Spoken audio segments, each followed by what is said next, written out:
बलराज का सीना चीरकर उसके दिल को निकालकर जब विशाखा ने उसका चढ़ावा शैतानों के देव मार्का देव को चढ़ाया तो फौरन ही ताबूत में पड़ी अवंतिका की लाश में सांसें लौट आई। अवंतिका की सांसें चलने लगी है। इसका मतलब हमारी विधि काम कर रही है। अब बस राजघराने के एक और आदमी के दिल का चढ़ावा चढ़ाना है। उसके बाद अवंतिका की शक्तियां बढ़ जाएंगी और ये हमसे भी ज्यादा भयानक रूप में जी उठेगी। तभी उसने देखा कि बलराज की जेब में रखा मोबाइल बजने लगता है। उसने मोबाइल जेब से निकाला तो देखा कि कॉल जयवंत का था। उसने मोबाइल कान पर लगाया और बलराज की आवाज में बात करने लगी। कहाँ है तू? कल से वीर का भी कोई पता नहीं और आज डिनर के बाद से विशाखा और तू दोनों गायब हैं। मेरा दिल विशाखा पर आ गया है। क्या कह रहा है तू? जो तूने सुना, मैं इसे लेकर बहुत दूर जा रहा हूँ। वहां कुछ दिन ऐश करने के बाद वापस ले आऊंगा। पागल हो गया है क्या? तू जहां भी है अभी के अभी उसको लेकर वापस आ। मैं पूर्णिमा को क्या जवाब दूंगा? और पापा भी आने वाले हैं, उनको क्या कहूंगा मैं? मुझे कुछ नहीं पता, मुझे सिर्फ विशाखा चाहिए। लेकिन सुन तो।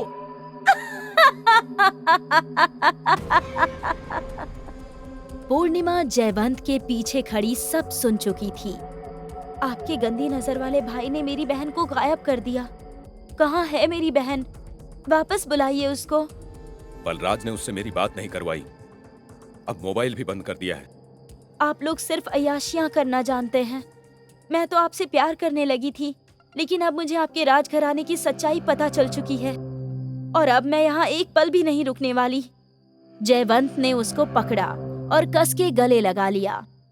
तुम मेरे बारे में गलत सोच रही हो। मैं बलराज की तरह नहीं, तुमसे सच्चा प्यार करता हूँ। अगर तुम्हें भरोसा नहीं तो हम आज ही शादी करेंगे। ये सुनकर पूर्णिमा की आंखें लाल लाल चमकने लगी और उसके चेहरे पर खुशी छलक आई। ये आप क्या कह रहे हैं कुंवर साहब? बड़े मालिक आएंगे तो गुस्सा करेंगे। मुझे इस टाइम कुछ नहीं सुनना।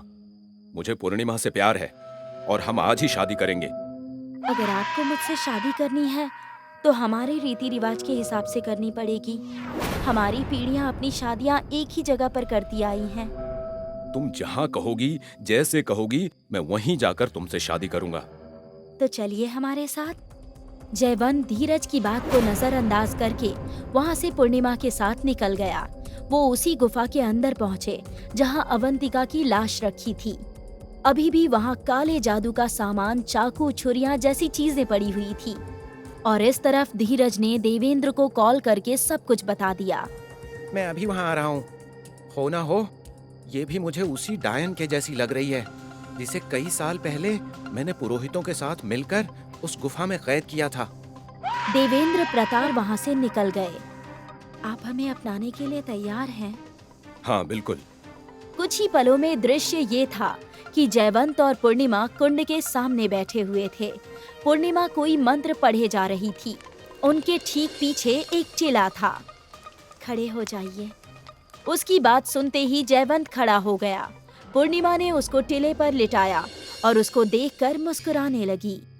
ये किस तरह का रिवाज है? क्या ये भी शादी का हिस्सा है?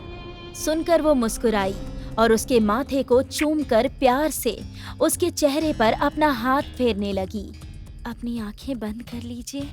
जयवंत ने अपनी आंखें बंद कर ली। तभी वहाँ विशाखा भी प्रकट हो गई और उसने पूर्णिमा के हाथ में एक चाकू दे दिया। फिर उसने ताबूत का ढक्कन हटाया और भयानक रूप में अवंतिका उसके अंदर लेटी हुई नजर आई। दोनों बहनें कोई मंत्र पढ़ने लगी। पूर्णिमा ने चाकू हवा में उठाया। मार्का देव की जय हो! वो जयवंत के सीने में चाकू घोंपने ही वाली थी, लेकिन तभी वहाँ देवेंद्र प्रताप अब पहुँचा और उसने पूर्णिमा को धक्का दे दिया। जयवंत इस शोर की वजह से अचानक उठ गया। तेरी इतनी हिम्मत! पूर्णिमा की आंखें लाल लाल चमकने लगी। उसके जिस्म की चमड़ी का रंग बदलने लगा और वो बहुत ही भयानक हो गया। उसका चेहरा भी एकदम खौफनाक हो गया। ये देखकर जयवंत का भी दिल दहल गया। अब तुम में से कोई जिंदा नहीं बचेगा, कहकर वो देवेंद्र पर झपटी लेकिन उसको टच करते ही पूर्णिमा को झटका सा लगा और वो दूर जा गिरी। जिस कवच ने मुझे उस वक्त तेरी चुड़ैल बहन से बचाया था, वो आज भी मेरे गले में है। तेरे जैसी डायन मेरा कुछ नहीं बिगाड़ सकती। लेकिन तेरे इस बेटे को तू नहीं बचा पाएगा। पूर्णिमा तेजी से जयवंत के करीब बढ़ी और उसने उसके चेहरे पर 2 बार पंजों से हमला किया। मैं मेरे बेटे की बलि चढ़ने नहीं दूंगा। हमारा मकसद राजघराने से है।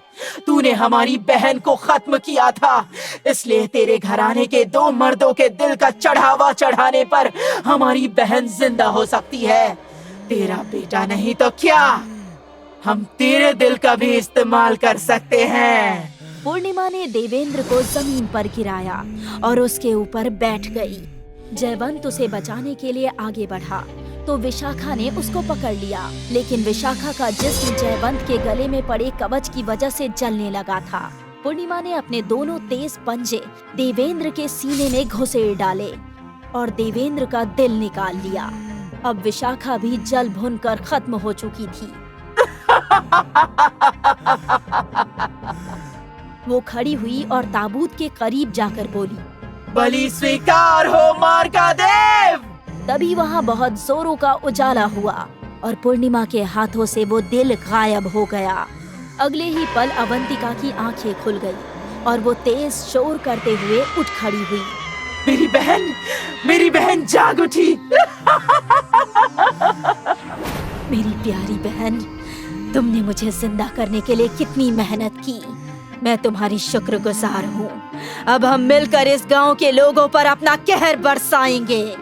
तुमको जिंदा इसलिए किया है मेरी बहन, जिससे मैं तुम्हारी उन शक्तियों को हासिल कर सकूं जो तुम्हारे जिंदा रहते हुए तुम्हारे पास थी। ये सब तुम क्या कह रही हो? अवंतिका कुछ समझ पाती इससे पहले ही पूर्णिमा ने चाकू उठाया और अवंतिका के दिमाग में गाड़ दिया।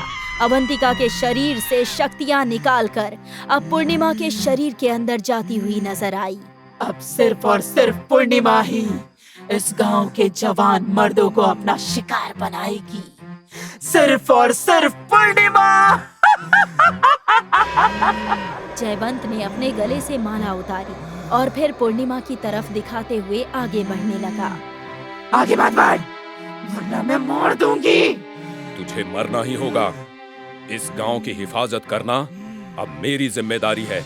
जयवंत उसके रोकने पर भी उसकी तरफ बढ़ता ही रहा। माला से डरती हुई वो अपने कदम पीछे ले रही थी। उसके पीछे रखे ताबूत से उसका पैर टकराया और वो उसके अंदर जा गिरी। जयवंत ने झट से माला उसके सीने पर डाल दी। जयवंत ने ताकत लगाकर उस ताबूत का ढक्कन बंद कर दिया। खोल दे इसको, खोल दे। ये तूने ठीक नहीं किया। उसे ताबूत में कैद कर जयवंत ने अपने पिता देवेंद्र की लाश को जीप में डाला और वहाँ से निकल पड़ा। मैं वापस जरूर आऊंगी, अपना बदला